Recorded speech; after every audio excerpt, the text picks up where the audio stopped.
The initial stage of devotion, what happens is we begin to see what Krishna is doing for us. And that's why we offer prayers like Krishna baṛo doyāmoy, koribāre jihvā, sva-prasād-anna, dilo, bhāi. Like the food is so delicious, so important for, and so mercifully it has been provided by Krishna.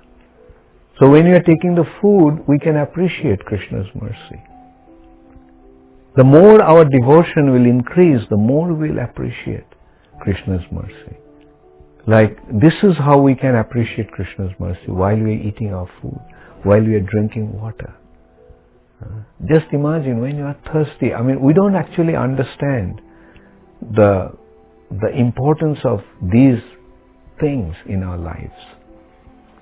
We just take it for granted. We take the bottle of water, a glass of water, and just drink it without really understanding the importance of that.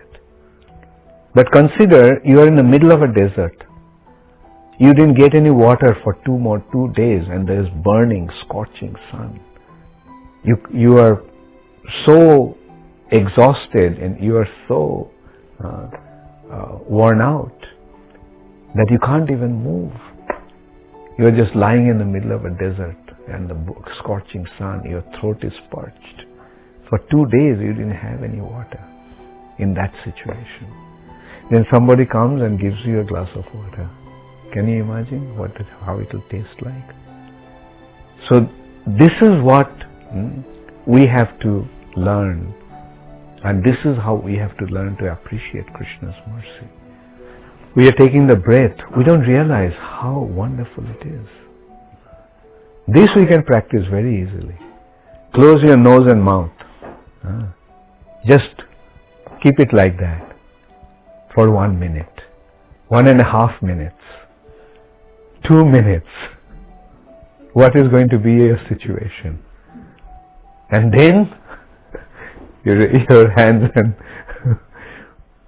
your nose and mouth are released. Take the breath. How it will feel. Can you imagine? Now in this way, with every breath, we can actually appreciate Krishna's mercy. We don't have to go very far to appreciate Krishna's mercy. In this way, we can see His mercy. And when we do that, then we become devotees. Devotion means to appreciate Krishna's mercy. And when you recognize He is doing so much for you, then what will be your natural reaction? Won't you consider, what can I do for Him? What can I do for Him? And at least I can appreciate Him, I can surrender myself to Him.